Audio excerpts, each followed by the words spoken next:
Hi, everybody, and welcome to the podcast. My name is Father Bill W. I am an Episcopal priest in long-term recovery. This month, coming up on 48 years, if I don't blow it. And my wife is keeping a close eye on me in that regard. So I think we're in pretty good shape. I want to welcome you again to the podcast. We are doing a series on religion and spirituality, trying to thread that needle, which is it's a pretty fine one between the two. And so we're going to be doing interviews with people who have something to say about that subject. I'm going to interview some Christians, some Jewish people, looking for a Muslim out there. If you're if you're in 12-step recovery and member of the Muslim faith, shoot me an email. You can reach me at twowayprayer@gmail.com. We do have a workshop coming up in December on the second Saturday. And again, if you'll write to me at twowayprayer@gmail, I'll send you a little flyer on that and hope you can attend. That'll run from 10 a.m. to 12:30 Central Time. Okay.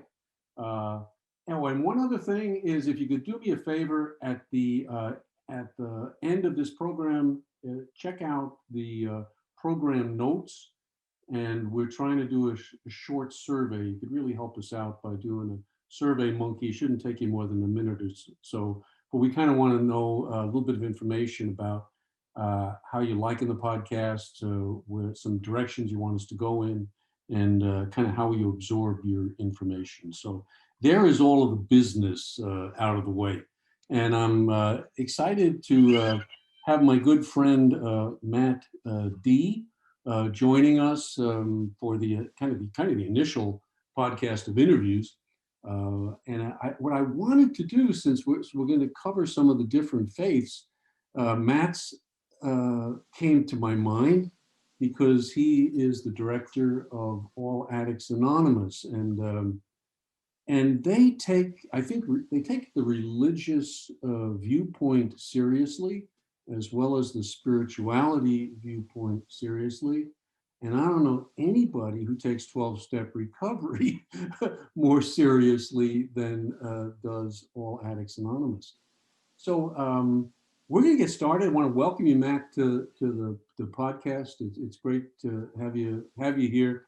I first met Matt, God, I don't know, 10, 12 years ago, back at East Ridge, when they were doing some wonderful things. And I've been real interested in the history of AA, and Tom Powers plays an important role in that history. And many people do not know about Tom. So maybe you start us off by giving us a little bit of background information on who Tom was, what his relationship was with Bill Wilson, and then how this All Addicts Anonymous thing came about. You're on. Yeah, definitely. Thank you very much, Father Bill. Real pleasure to be part of your podcast. So I know we got a time limit here, so I'll do my best. Tom Powers, early AA member, got into AA 1941. The whole subject of God was a big thing for him because it was somewhat of a sticking point. He got in just late enough, although it was still fairly early as the fellowship was taking hold, just late enough that at that time they were a little more permissive. Surrender was a thing you didn't have to do on your knees, and you could relate to God the way that you wanted or not at all. So that kind of freedom was a thing that he really appreciated, and it allowed him to get into the fellowship. And yet at the same time, it was a real bar for him because it left him in a situation where he could only practice about 2 of the steps. The rest of them, it was a real obstacle. So he ended up, long story short, ended up drinking after about 10 months. Again, mostly because he had no real relationship to the actual program. The fellowship he was involved in up to his eyeballs. So he had a lopsided thing going. And he figured, I know enough about AA. I'll take a drink. If it doesn't work, I'll just go back and I'll apply what I know. And he had taken the whole gift for granted. About 5 years later, after being in and out of, I can't remember the number, 7 or 8 of these he called them bug houses. They're nut houses. He had an experience where at the time they had shock treatment, and it was not, well, I still have it, but at the time it was not with electricity. It was with a chemical, metrazole, and basically they'd take you almost to the level of death. You go through a seizure experience. So they had 5 guys that would hold you down so you didn't break any bones or swallow your tongue or anything. It was a hell of a initiation into the God life, he'd say later on, because his last experience, he had heard someone yelling, "God help me, God." And he thought to himself, who, first of all, it is a complete wipe of the memory banks. You come out of experience not even knowing who you are, but you don't know what you are. And as all of this started to wash back into his consciousness, who he was, his name, where he was, he remembered this screaming, and he's thinking to himself, who could have been doing that? This whole room is full of professional men. I'm the only one there that could have been doing such a thing.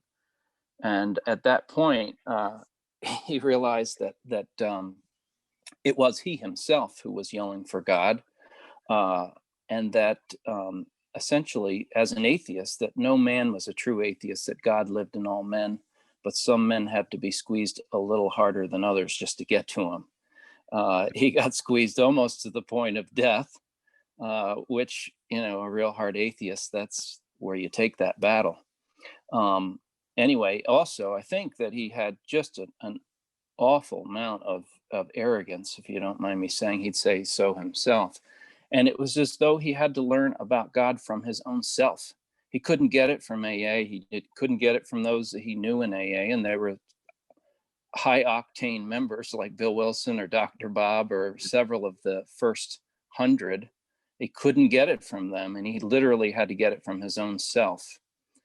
From that point, he became a theist. So somebody who did believe in God, but didn't find a home in any particular religion. His upbringing was Christianity, but he had thrown that along with God out many years before, a thing that he's later described as feeling it was one of the most intelligent moves he made at the time, was to divest himself of these superstitious ideas. But when you get real desperate, that can really change a person.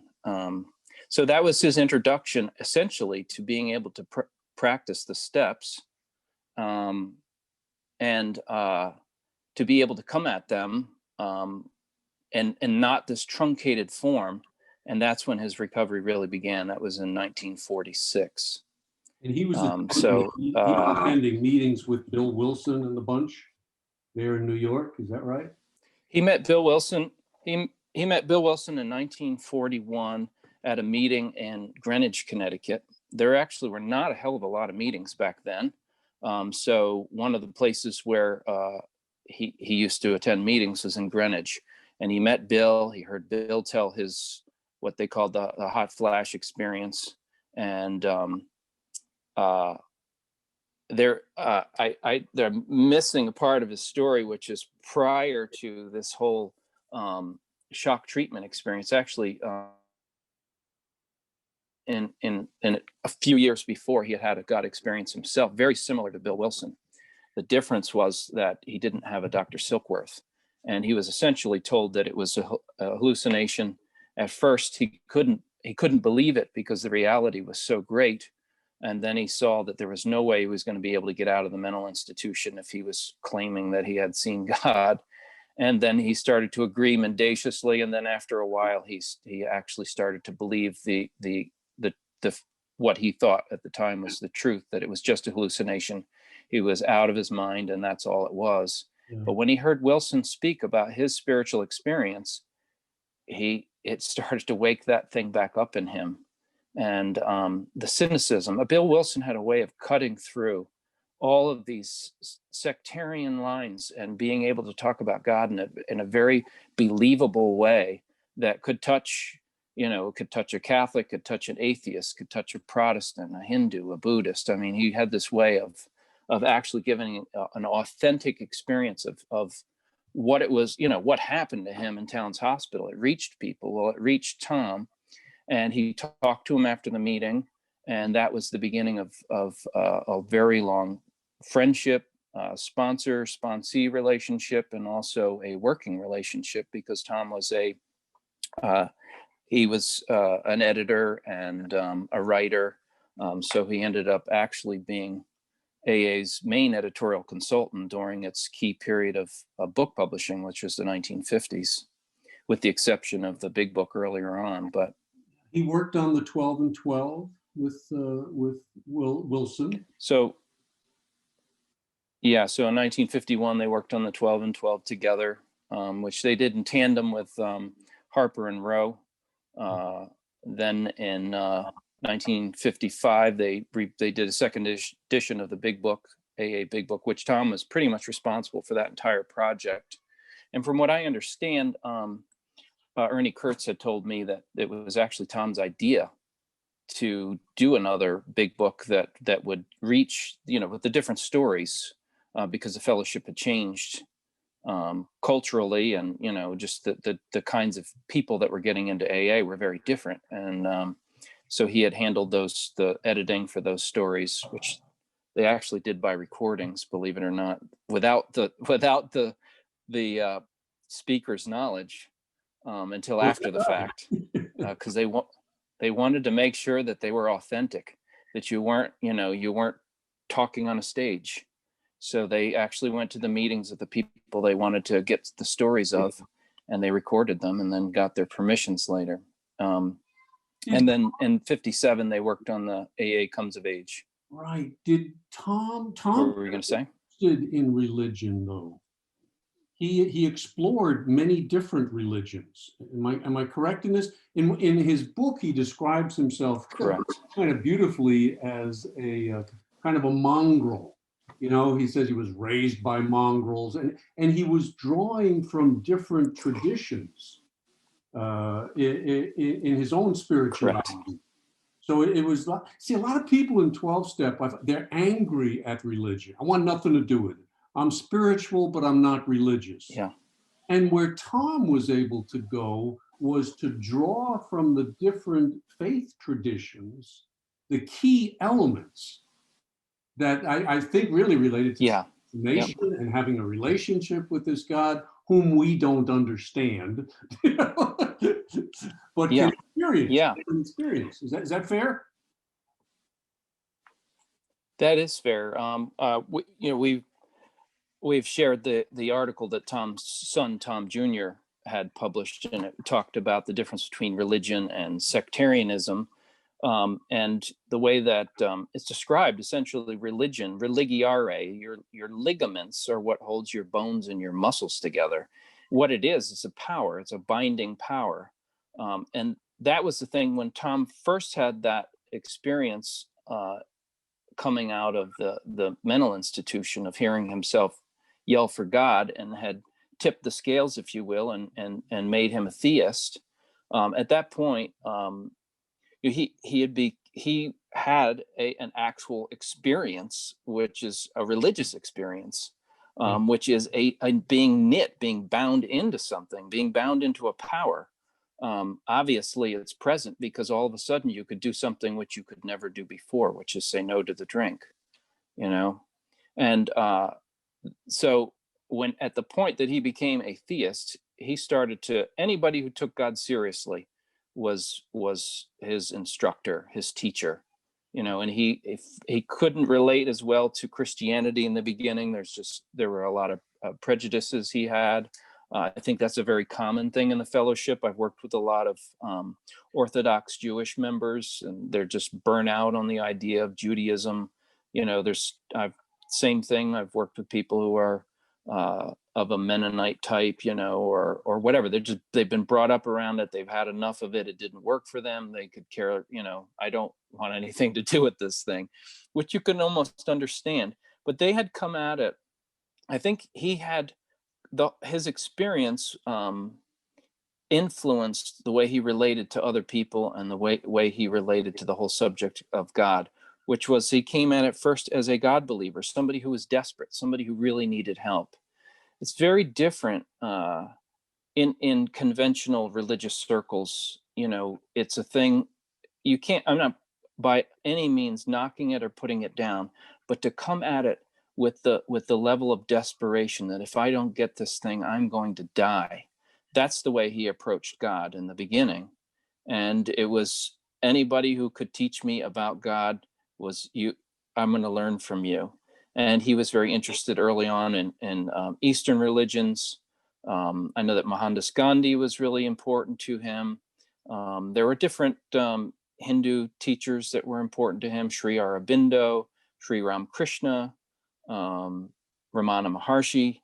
Uh, Ironically, or not ironically, but part of the AA history part of it is Bill Wilson was also working with and interested in these same things too. They were traveling out to California and meeting with people that were part of the Vedanta Society. This, that people whose their teacher's teacher was like Sri Ramakrishna from India. He was they're out there visiting Swami Prabhavananda. They were really. I think what it was is that, and not to jump around too much, Oh, you're doing but great. but I think what it was is that at the time, I think both of them were obviously unbelievably impressed by the spiritual experiences that they had had. And if you at all are looking to have any understanding of what that is, you can't do an end run around religion. It's just so prominent. And there are people who can actually, if you're going to explore it at all, that's the realm in which you have to go.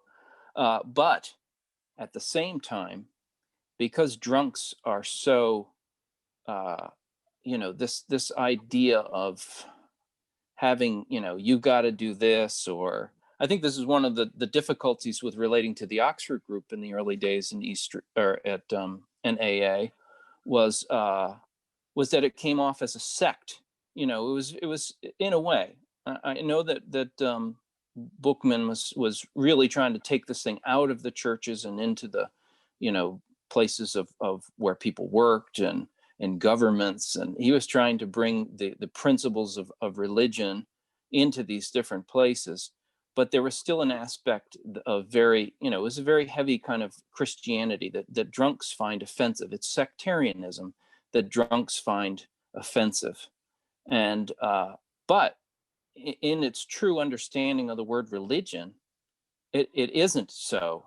When Bill Wilson was going to read, varieties of religious experience, it wasn't, that was to understand what happened to him in a non-sectarian way, if you will. And this is the way I think they related to religion, Yeah. as an instruction. Wilson tried to become a Catholic. He took instructions from Bishop Sheen. Yeah, He he said, did a little I of that. remember he said, I don't think he was ever too serious. you think not? I don't. I think he was absolutely fascinated by Catholicism. I think that, remember, a large part of the fellowship was Catholic. I mean, very large. So much so that's one of the motivating reasons for having the 1955 conference in St. Louis, where Father Dowling is. He was he spent there was a time where he was very interested in, I don't want to say promoting AA, but really trying to get AA out in a serious way. That's during the 1950s. And it was, there were, through doctors, through psychiatry, but also through religion. And I think that was why on that stage you had, Protestant and a Catholic representation, Right. because they're really trying to reach those kinds of persons. Yeah. If you think about, I mean, AA is just shot through with religion, and so everything from being held in neutral church basements to, the help that we got from, Sam Shoemaker and Father Dowling, and, for a little while AA was headquartered out of Norman Vincent Peale's Right. church. I mean, Yeah. there's so much crossover and relating, but wherever that most of that work was done, you didn't have these ferocious, like, sectarian tensions, if you will.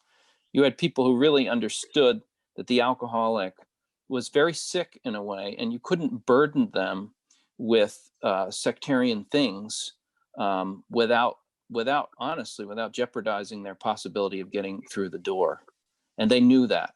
That's right. But you, at the same time, you needed to have something with the kind of bite that's found, like Variety's religious experience, a real conversion. Yeah, and some depth. You can stay, I think, very shallow, just swimming on the surface there.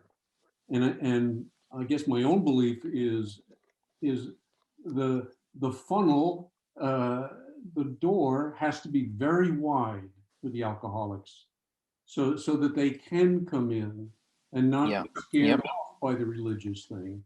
Many have been burned in the church. Many are, it's like, just don't give me that God thing. So many start off Yeah. with that, Yeah. Yep. and that's where we have to. That's where we start. But then the Yeah. journey Yep. begins. Tom split I with. think they had this unbelievable. I want to get into a little bit of AAA, how that came Yeah. about. Yeah. Could you talk to us about that a little bit? Yeah. Yeah. Sure. I think that, uh, essentially, I think what it was, the way that AAA kind of came about is Tom's experience. He was so desperate as an alcoholic. He had spent all those many years when he first got in AA. There was kind of a joke. It was both him and DeVoe Bingham. They were like the two that just hung around AA from its beginning and couldn't make it. DeVoe Bingham's wife is Ann Bingham of Al-Anon. But anyway, the two of them just couldn't. They couldn't seem to get it. They both finally did in the mid to late 40s. But bring me back to your question, if you would. What was your question? Oh, it was about AAA, Conflict and with, it's with Wilson and the direction of yeah, AA and yeah. where he was going with it. So when Tom had, at the point where when Tom had that experience where he became a theist, he did eventually make a home in Christianity, Right. and but he always had a real love for anybody who was a God-centered person, no matter what stripe. And one of the things that he had done, and Bill Wilson was part of this too. They were just up to their eyeballs in some of the, most powerful people at the time, spiritually speaking, and they ran around with, all these different kinds of persons. Tom himself was involved in this, like, spiritual retreat movement that was going on at the time. um, Bill Wilson was not a super big reader, believe it or not. A lot of people, would think that he would be. He didn't read a lot, but instead what he did is he was a very oral tradition person. So he got most of his spiritual, teaching, if you will, directly from people. So he was around him was, he must have had hundreds of people at the time that were writers, that wrote and lectured and talked on the subject of God. Well, Tom also was in that same universe, and he was going around, leading spiritual retreats. He had there were some things that, I would say were Tom's major focus. Obviously, Bill's central focus was to the alcoholic, without a doubt. Although there was a time where it was the schizophrenic as well, but primarily it was to the alcoholic. Tom's thing, it was to those who couldn't make it in AA, because he thought he was such a person. uh, and it was also to the non-alcoholic. He just thought AA was so unbelievably good. How could he keep it to himself? He wanted it for his family. He wanted it for his friends. In the late 1950s, he started a little group. They called it the Nut Club, and he invited people to come in. They were to work the steps. He had a guy there that had an anxiety problem. He didn't have an alcohol problem. They had a number of people. His own son attended. He was a teenager at the time. His own son also attended the regular AA meetings, which Bill Wilson had.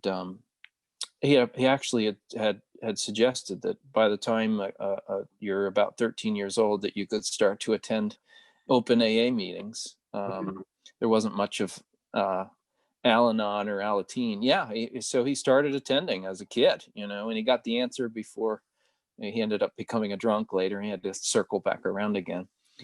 Anyway, Tom had been very involved in spiritual retreat movement and trying to carry the message to those that were not just alcoholics.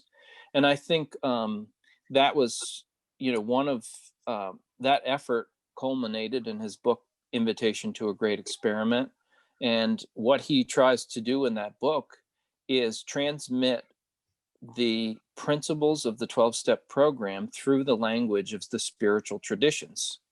And that's, I think that was really where he was doing a lot of his work, because at that time, it's very different now. There's AA and NA and GA and SA and everything under the sun. And at the time, you really had pretty much just AA. Maybe Gamblers Anonymous was starting to become a thing, but if you wanted to relate to God in this way, you did it through spirit, through a church, or it was in that realm of some kind of spiritual tradition is how you got it. And he basically, that book was his way of transmitting the principles of the program, the way that they had come to him, as a theist and as a Christian, and to transmit it in the language of spiritual traditions. And I think that wasn't a new thing. I think that was kind of when Bill Wilson early on, he was trying to understand, what the hell happened to me. The first thing he had done, actually, it was from the Oxford group. It was some members of the Oxford group brought him a couple of books to try to understand what happened to him while he was in Towns Hospital. And that was both varieties of religious experience. The other one was Little Flowers of St. Francis, which he considered to be his patron saint and the patron saint of AA, which is not well known. But it was kind of it was Tom's experience of how he related to God, and then how he related to other people through the lens of or filter of the 12 steps, and trying to reach people of whatever your hang up might be, eventually became All Addicts Anonymous. So there's that. One of its critics described it as AA on steroids. I actually didn't mind that criticism. I didn't either. Yeah, I didn't mind it either. It was okay. I mean, it's I like didn't mind it either. really serious stuff. That's when I visited. I mean, what you guys would do up there in upstate New York is take people in from around the country. If they were serious about doing the work, you would take them in and work with them. And it was just amazing. Yeah. And you tried. It was like a commune that you had there. People really trying to live on the basis of the 12-step program. And really live it. Yeah, that's right. Live that's it right. together. Yeah. And I couldn't, I mean, people had a hard time getting through a meeting of 60 minutes without killing one another. And there were you guys, Yeah. living Yeah. it out on a daily basis.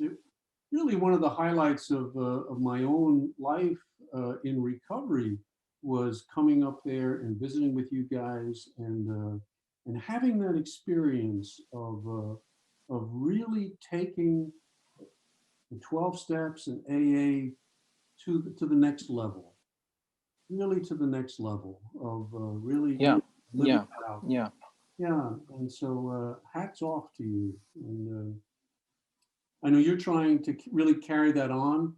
I'll tell people they can get in touch with Matt through All Addicts Anonymous. They have a website.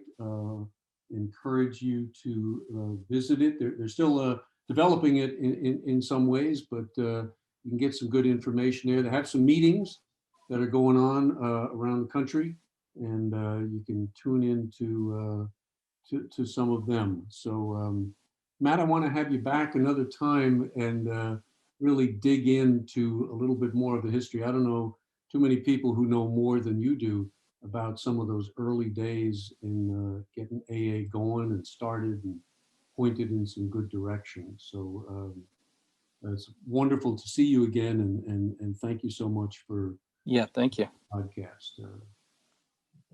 Great to have Yeah. you. Thank you. It's a Okay. real honor. Just a reminder to folks, if you get a chance, go to the program notes and do that Survey Monkey. We'd really appreciate it. And hope if you haven't been to a two-way prayer workshop, please send me a note at, you can reach me at twowayprayer@gmail.com, and we'll send you an invitation to that. You don't need to reserve a place, but you need to know where it is and when it is. So there you go. Matt, thank you. Thank you once again. My love to your family, and God bless. And Same to you. Thank you. good stuff. Okay, love you, buddy. All right. Thanks, and Love you thanks too. for listening. Keep coming back, and God bless.